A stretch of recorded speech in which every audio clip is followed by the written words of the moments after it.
औज़ुबिल्लाहिमिनश्शैतानिर्रजीम बिस्मिल्लाहिर्रहमानिर्रहीम। दोस्तों, जजमेंट है जनाब सिविल पटिशन के हवाले से 1540/2018 सिविल पटिशन है।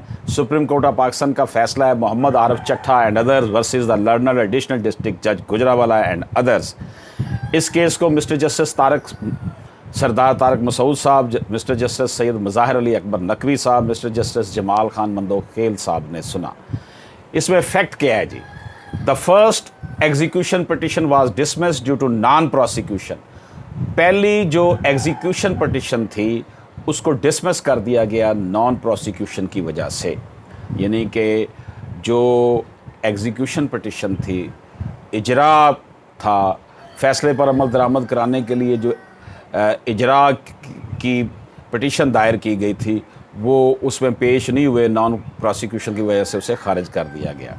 The petitioner filed the second execution petition which was dismissed being barred by time as well as being not maintainable.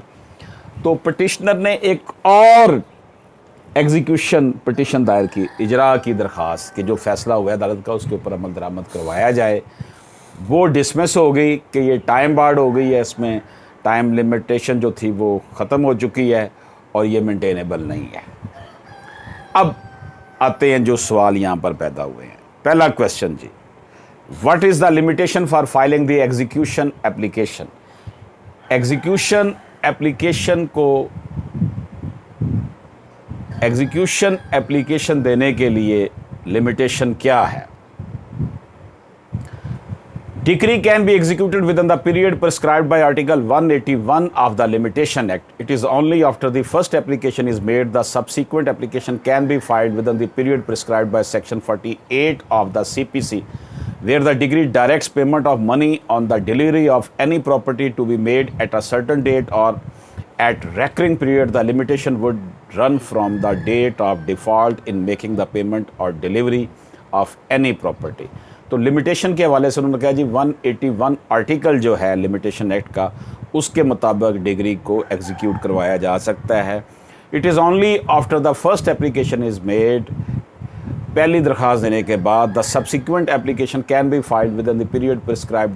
उसके बाद अगर दोबारा दरख्वास्त देनी है लिमिटेशन के लिए तो फिर वो सेक्शन 48 CPC का जो कहता है उसके मुताबिक देनी है।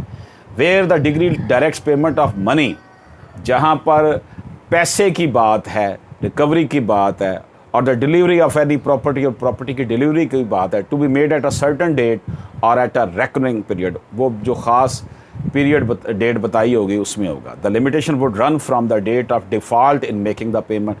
लिमिटेशन तब शुरू होगी जब वो डिलीवरी ऑफ प्रॉपर्टी या रकम देने से दूसरा बंदा इनकार करेगा। उसके बाद जो दूसरा क्वेश्चन था, whether second appeal application on same subject matter is maintainable.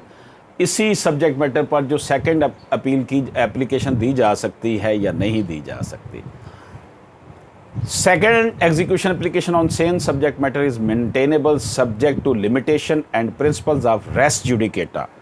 Second execution application same subject matter पर दी जा सकती है और ये मेंटेनेबल है, लेकिन उसमें लिमिटेशन का भी ख्याल रखना है, टाइम पीरियड का भी, और रेस्ट जुडिकेटा का प्रिंसिपल का भी उसके ऊपर अप्लाई होगा कि एक चीज़ आप दोबारा नहीं आ सकते। बहरहाल एनी हाउ, ये एक बड़ा एक इम्पॉर्टेंट पॉइंट था जिसे सुप्रीम कोर्ट ऑफ पाकिस्तान ने नरेट किया है, जो जजमेंट हमने आपकी खिदमत में पेश की। इजाज़त दीजिए, अल्लाह हाफ़िज़।